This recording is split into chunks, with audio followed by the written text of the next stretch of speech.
Please rise in body and spirit and join in singing When Our Heart is in a Holy Place.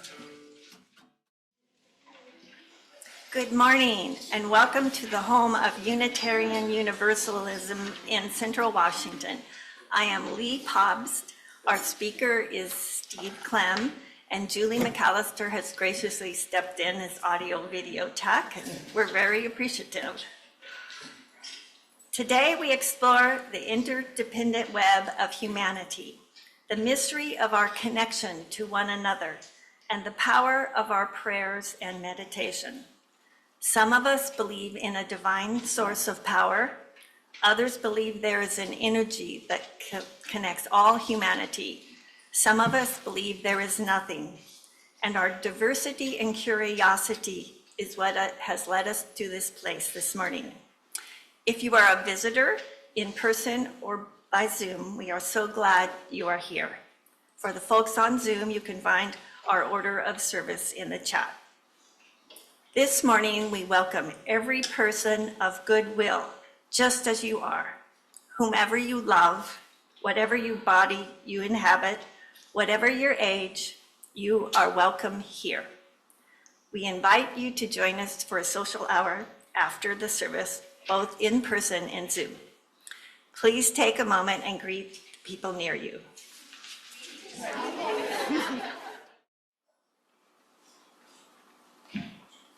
Well, each Sunday, we acknowledge the history of the land on which we gather.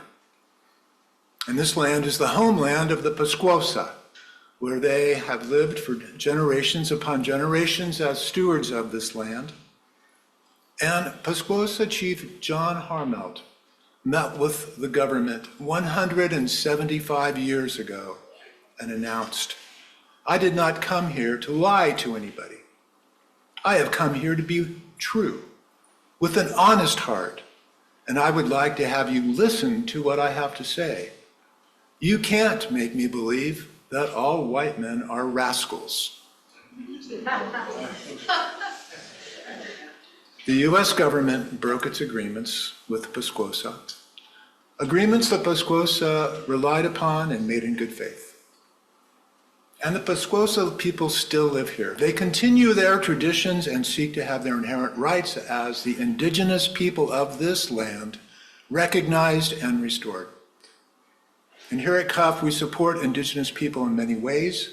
Go to our justice page on the CUUF website where you will find links to information about indigenous rights and reparations, and also to indigenous advocacy organizations. Now, in the spirit of Unitarian Universalism, we gather here today in search of wisdom and understanding. Today's call to worship was actually found in our hymnal. May we be reminded here of our highest aspirations and inspired to bring the gifts of love and service to the altar of humanity. May we know once again that we are not isolated beings, but connected in mystery and miracle to the universe, to this community, and to each other.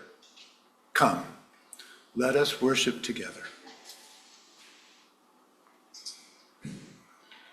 A flame within a chalice is our primary symbol of the Unitarian Universalist faith tradition, and this Sunday, a chalice is being lit all over the world at Unitarian Universalist gatherings.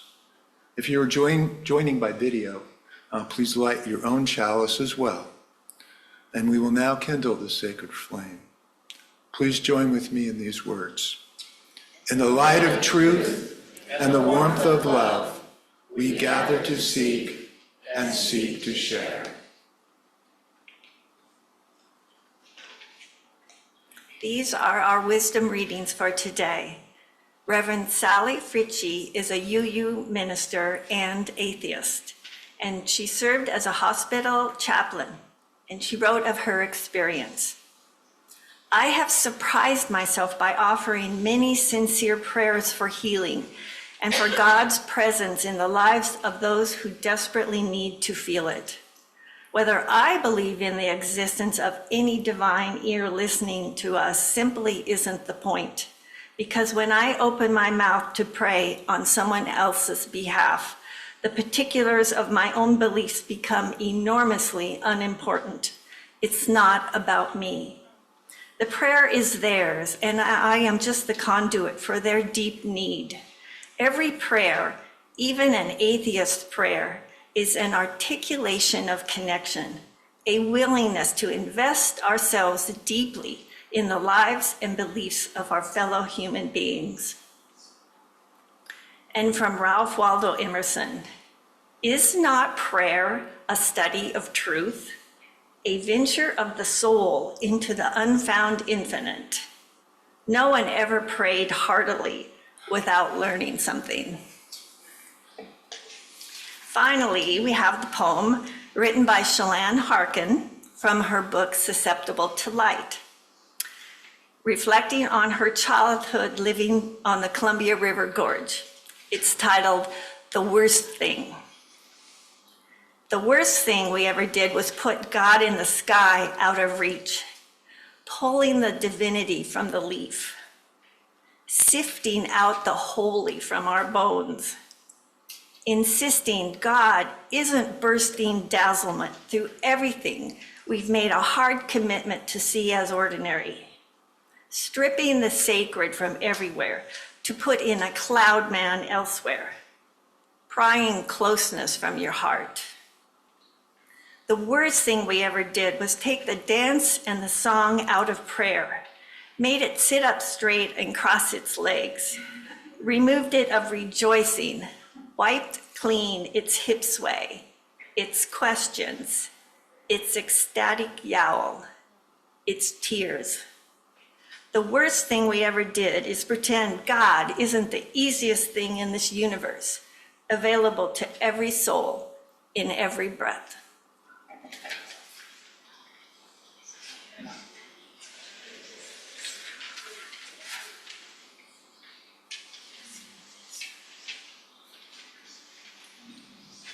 Well, our time for all ages. We have a child here.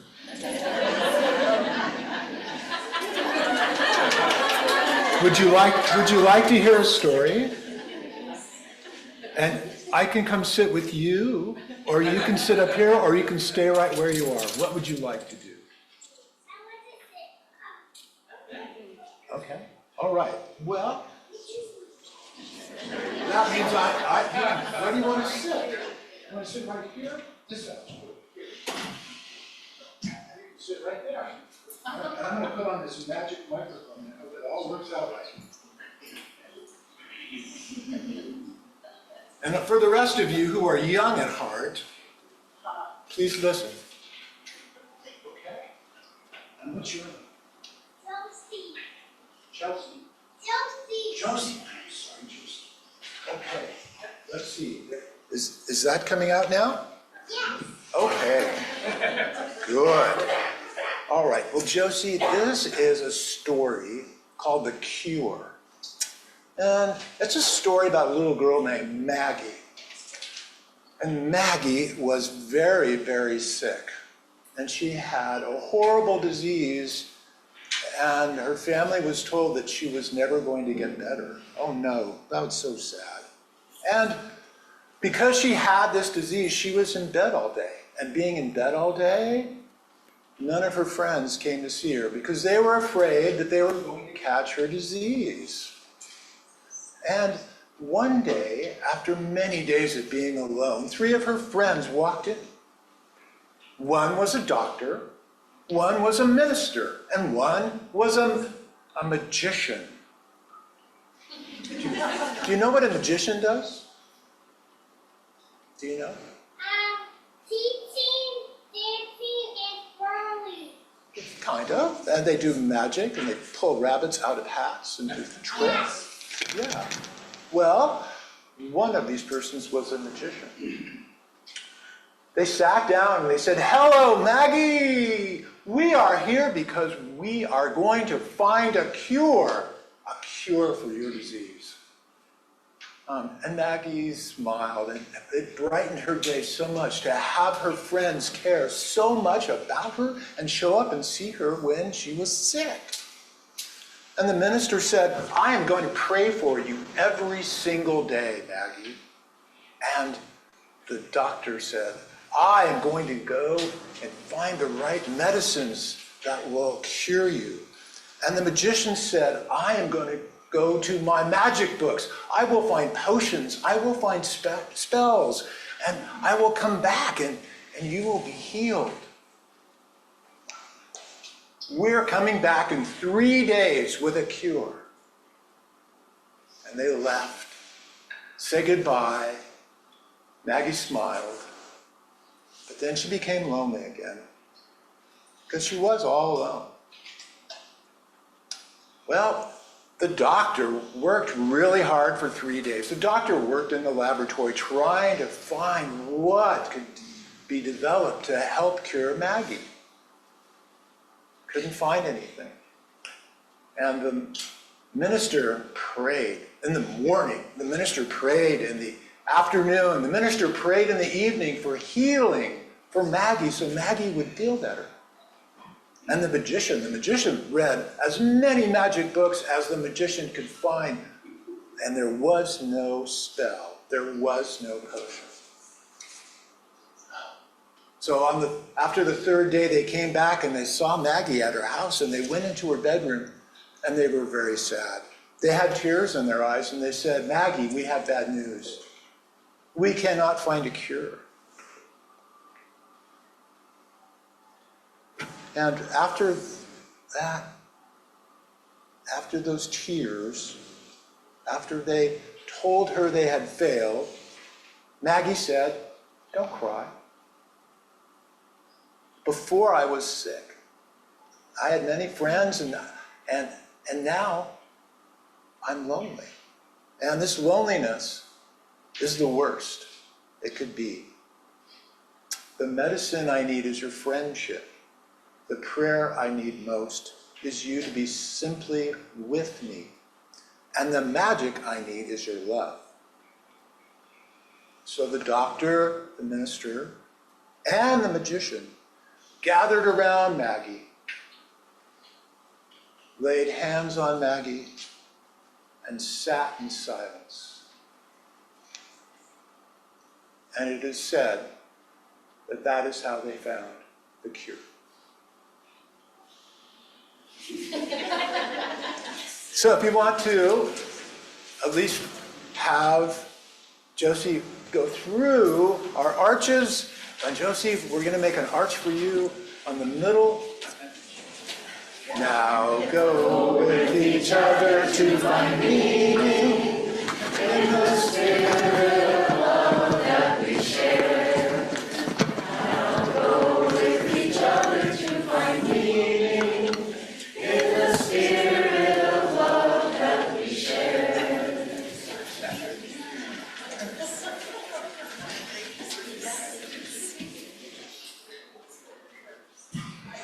Thank you, John.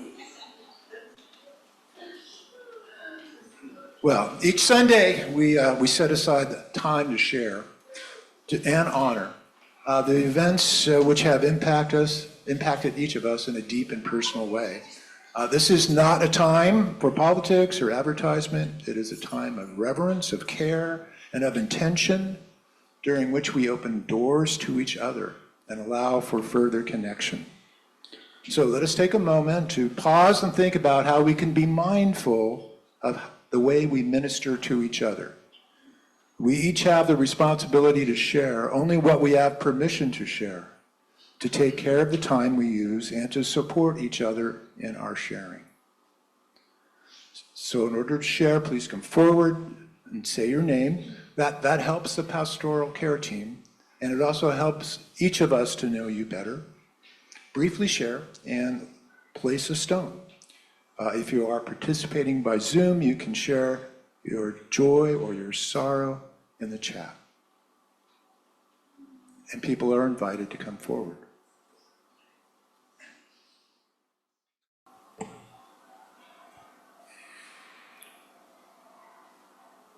let us come back to the world.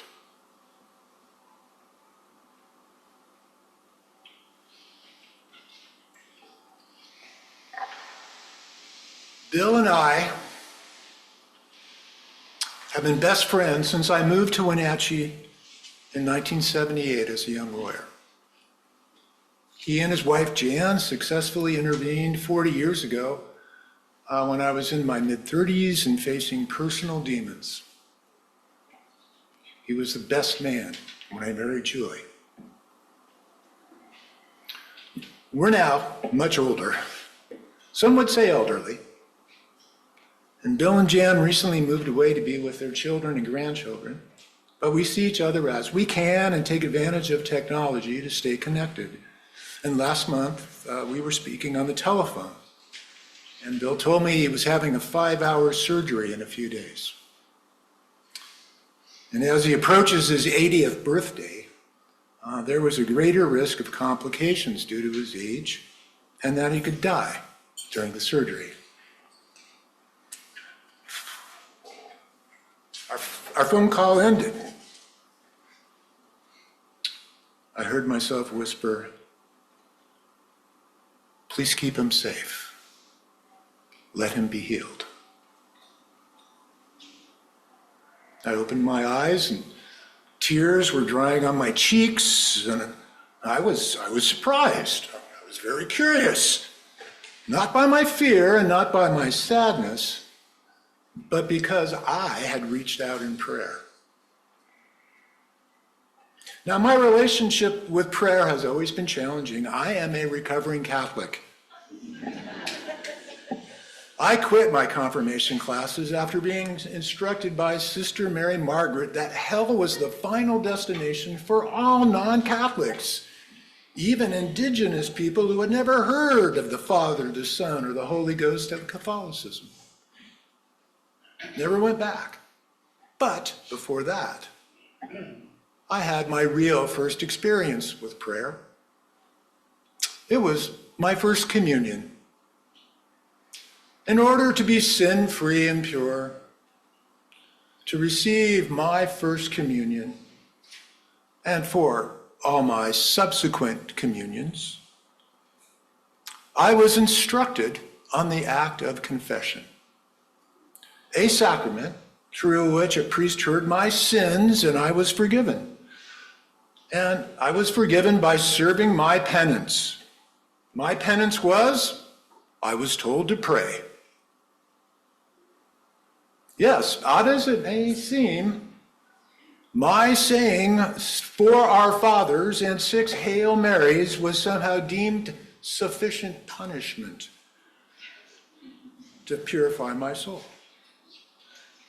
And it was something I did quickly. I did it mechanically and without any self-reflection whatsoever. Because, at least in my catechism, they didn't teach us self-reflection.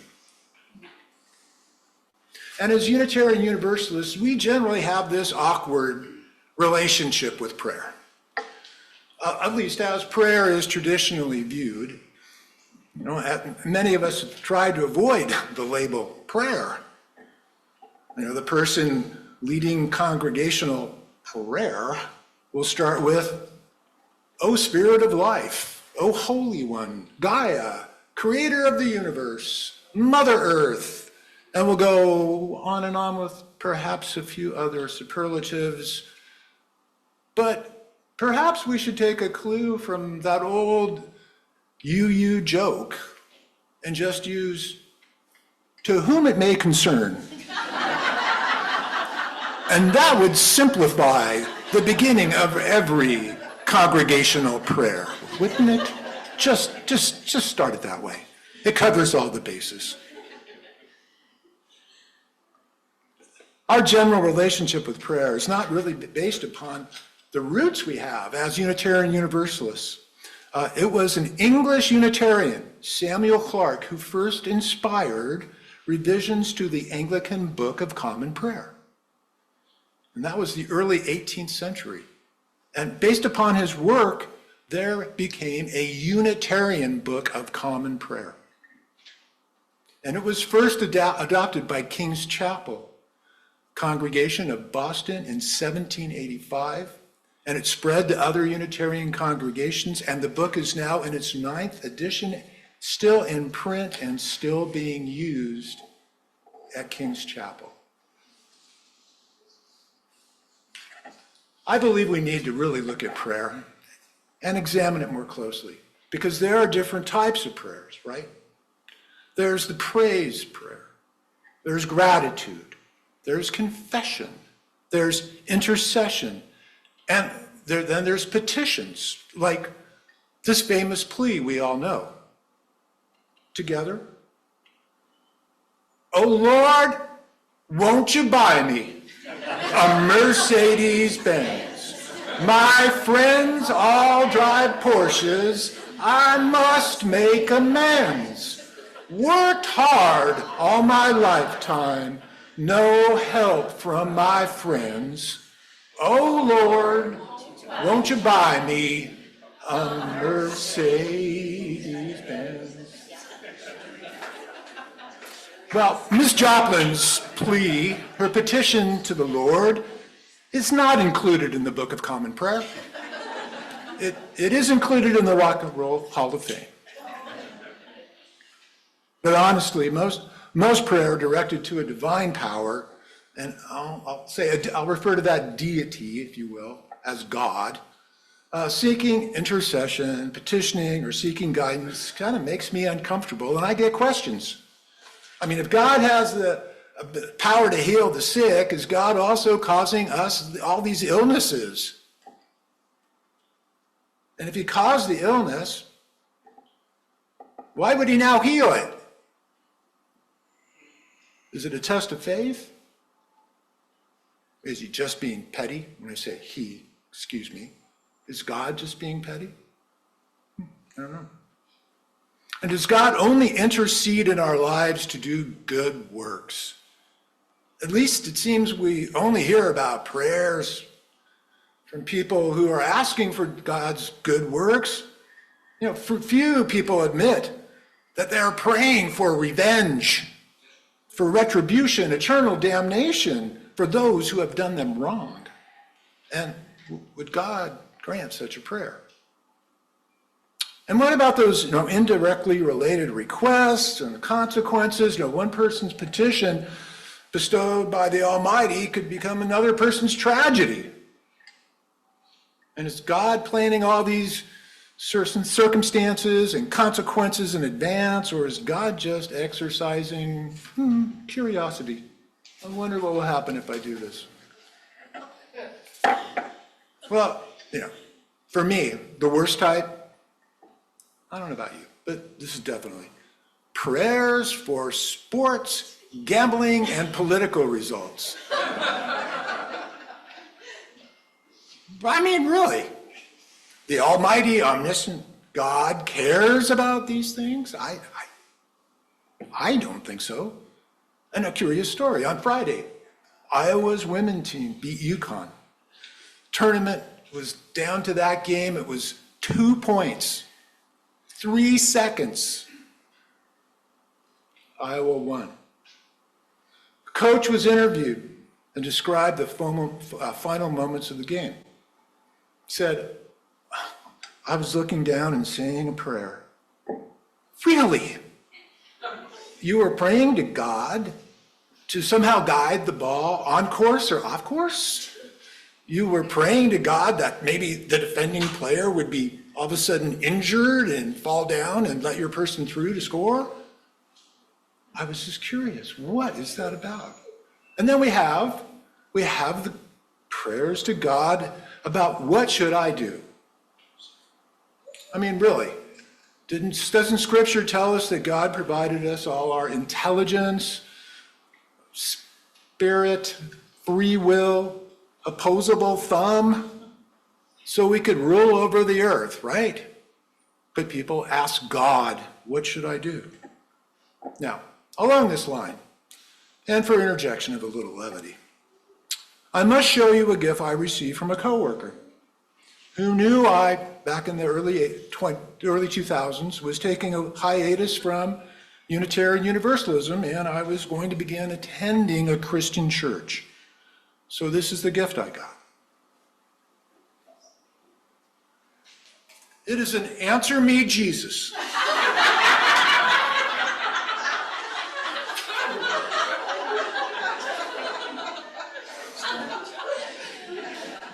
Like the magic 8 balls of our childhood, if Jesus is rotated, the answer appears. The answer could be yes. It could be have faith. It could be ask my Father. It could be repent. But this has sat in my office for quite a while. I don't show it to many people, so this is the first public display. And,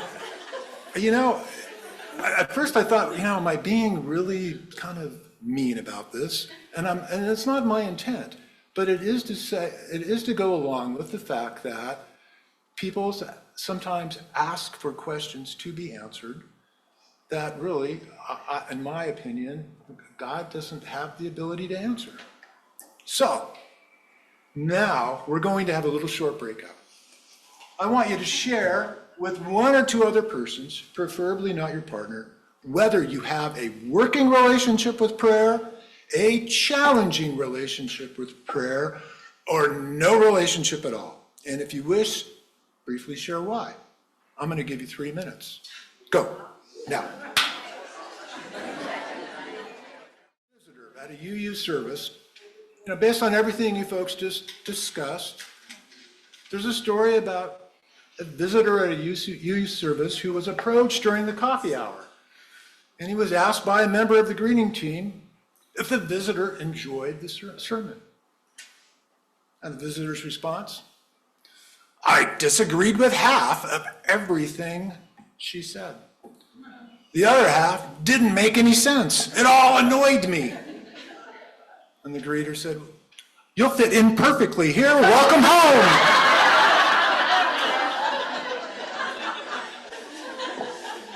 But as Unitarian Universalists, don't we exist for the questions rather than for the answers? Isn't that the promise our denomination offers? We ask questions. And oftentimes, it can be a curse. Because sometimes the answers to our questions don't really matter to us. Sometimes they're not important at all. But, having answers and exercising faith, we'll save it for another Sunday. Okay. Unitarians routinely refer to times of prayer or meditation. And we do it in that way to honor the beliefs of every person and promote inclusion. But are prayer and meditation really interchangeable? It's one of those questions.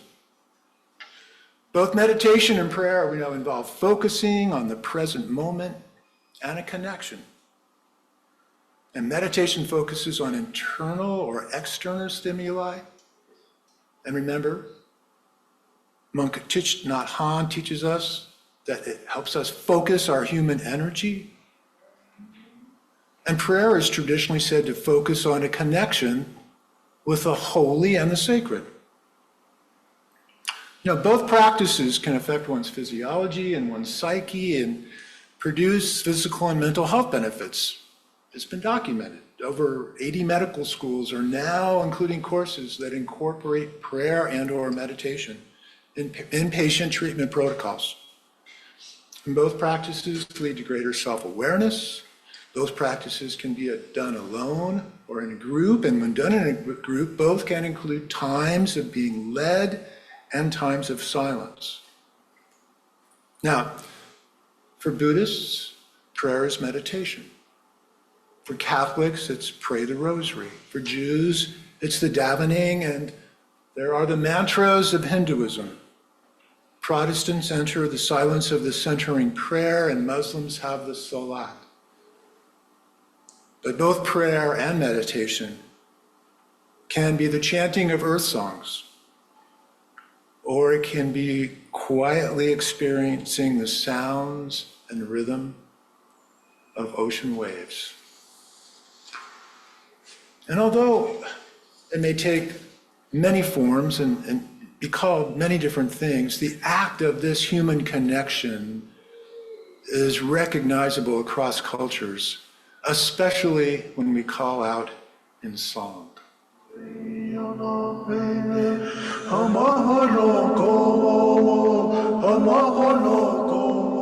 Native American healing such a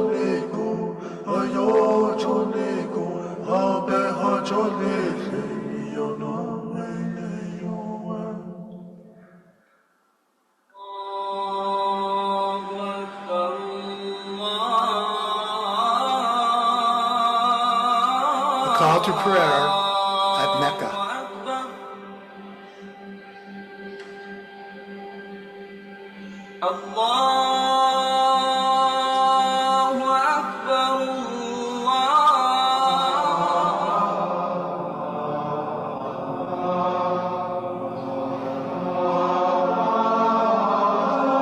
Benedictine chants in a European cathedral.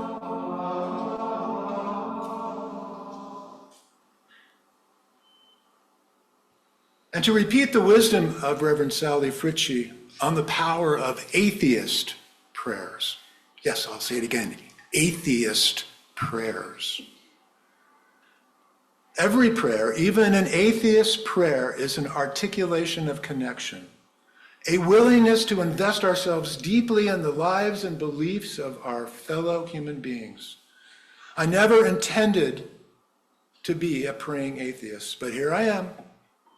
My love of religion, my commitment to religious community, and my personal atheism exist side by side, deep and unforced.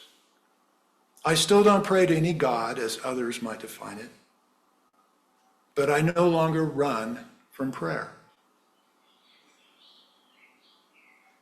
So how do I answer all my questions about prayer and meditation? Well, I believe that there is no practical difference. I should say there can be no practical difference between prayer and meditation. Prayer is a form of meditation. Meditation is a form of prayer. They are an expression of our human consciousness, individually and collectively. A power reaching out to one another through the connectedness of our humanity. You can call the source of the power what you will, God, the Creator, the great unknown, the divine spirit of life, Gaia, the interdependent web of the human spirit, even to whom it may concern. Call it what you like. What I mean by prayer and by meditation is the connection through that power. And no matter how we focus that connection, we focus our human energy. Now, forgive me for a little bit of a side story because I just mentioned human energy. Julie and I returned to the Mexican Yucatan Peninsula this last March, and we traveled to the Mayan wonders created at Caba through the help of a driver tour guide. His name was Gio. There was an immediate connection, and we chatted and inquired about each other's lives over a period of several hours. And as we walked through centuries, in fact, millennia-old structures made with amazing precision, artistry, and harmony with the earth, Gio would pose questions about religion, and he would refer to concepts and philosophies. He talked about Tolstoy and Jung, and he quoted Ralph Waldo Emerson. And at one point, we began a discussion of the afterlife and heaven. And in response to my non-belief, Gio asked me if I was a learned person,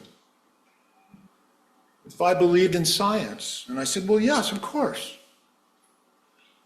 Well, then he laid out to me the law of the conservation of energy, a foundational theorem of physics and quantum mechanics. And it cannot be destroyed. Energy cannot be destroyed. And he asked me what I believe happened to our human energy when we died. Wasn't it placed back into the pool of all human energy, he asked. I didn't have a response. And I'm still looking for one. Again, perhaps another Sunday. We are Unitarian Universalists, and many of us feel uncomfortable. Did I do something? We are Unitarian Universalists, and many of us feel uncomfortable with the act of prayer and even meditation. And some of you are here because you have been betrayed by religion. But we do reach out for connection, and whether we meditate or get down on our knees in devotion, when we simultaneously turn inward, or when we reach beyond ourselves through music, art, and nature, upon receiving news sometimes, we even whisper to ourselves, please keep him safe and let him be healed. Oh, and Bill's surgery went great.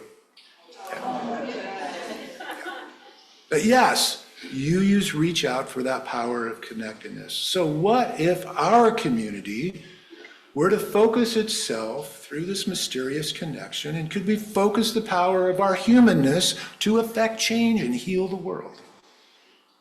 I'm not suggesting we collectively ask the divine to intercede on our behalves. Instead, imagine we commit to visualizing specific manifestations of peace, justice, and liberty in our lives, our community, our nation, and the world. Imagine that we do this together, not just for 2 minutes during a Sunday service, but throughout the week. What can we do?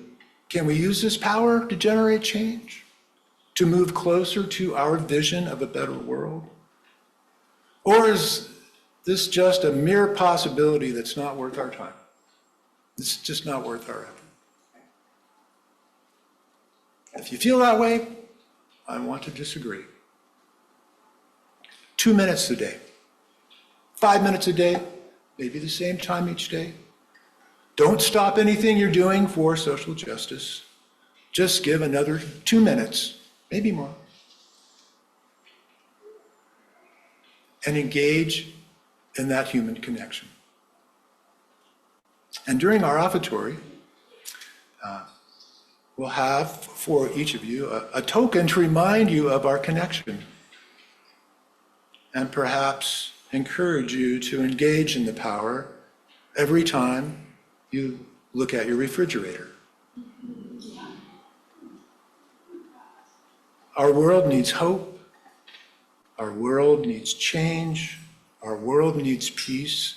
The power is within us and amplified through our connections. And may we come together and make it so.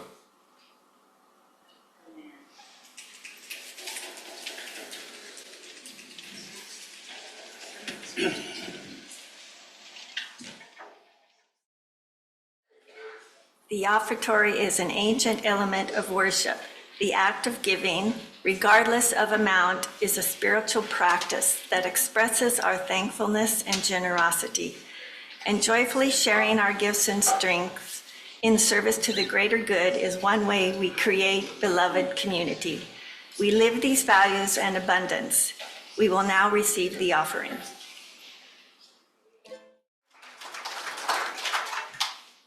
So, may we be open to the holy and mysterious presence that connects us with our own truth, with one another, with the people of the world, and with the rhythms of the earth, and let us be open to its power to free us from our fears and unite us in hope. Amen. And now, as we extinguish our chalice, please join me in saying our traditional words. We extinguish this flame, but not the light of truth, the warmth of community, or the fire of commitment. These we carry in our hearts until we are together again. Our tradition is to join hands in a circle. If you could do that now. If you are not comfortable joining hands, we respect your boundaries. Simply put your hands on your heart and connect with us in this way.